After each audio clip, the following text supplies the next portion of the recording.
ଆମେ ଆଜି ପବିତ୍ର ପଞ୍ଚୁକରେ ସୋମବାର ଦିନ ବାହାରି ପଡ଼ିଲୁ ଦର୍ଶନ କରିବାକୁ।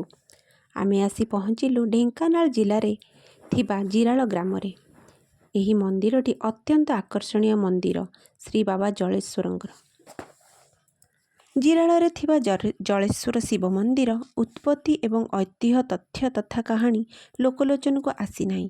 ତେବେ ଶିବ ମନ୍ଦିରର ସମ୍ପର୍କରେ ପୌରାଣିକ ମତାନୁଯାୟୀ ପ୍ରାୟତଃ ପ୍ରତ୍ୟେକଟି ଶିବଲିଙ୍ଗ ସ୍ୱୟମ୍ଭୁ ଉତ୍ପନ୍ନ ହୋଇଥାନ୍ତି କିମ୍ବା କୌଣସି ଭକ୍ତ ରାଜା ସାଧୁ ଦ୍ୱାରା ନିର୍ମିତ ହୋଇଥାଏ, ଯାହାକି ସ୍ୱପ୍ନାଦେଶ କିମ୍ବା ଅଲୌକିକ ଘଟଣା ପରେ ଆଧାରିତ ହୋଇଥାଏ।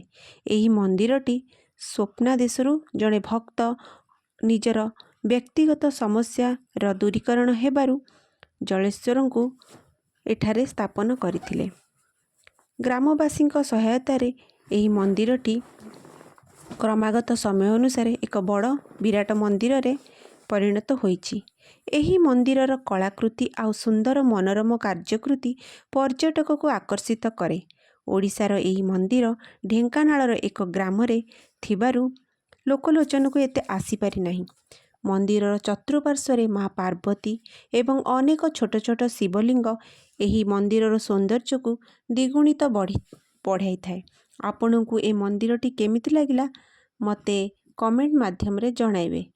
ଆଉ ଗୋଟେ କଥା, ଆପଣମାନେ ଏହି ମନ୍ଦିରକୁ ବୁଲିବାକୁ ଥରେ ଆସନ୍ତୁ, ଦେଖିବେ ଏଠାକାର ବାତାବରଣ ଏତେ ସୁନ୍ଦର ଯେ ଆପଣ ଏହାକୁ ବୁଲିବାକୁ ବାରମ୍ବାର ଆସିବାକୁ ଚାହିଁବେ।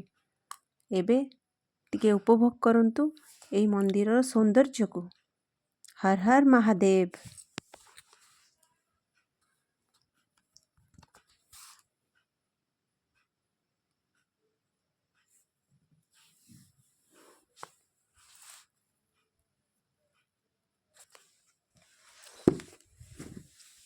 ଲାଇକ୍ ଆଉ ସେୟାର ବି କରିବେ।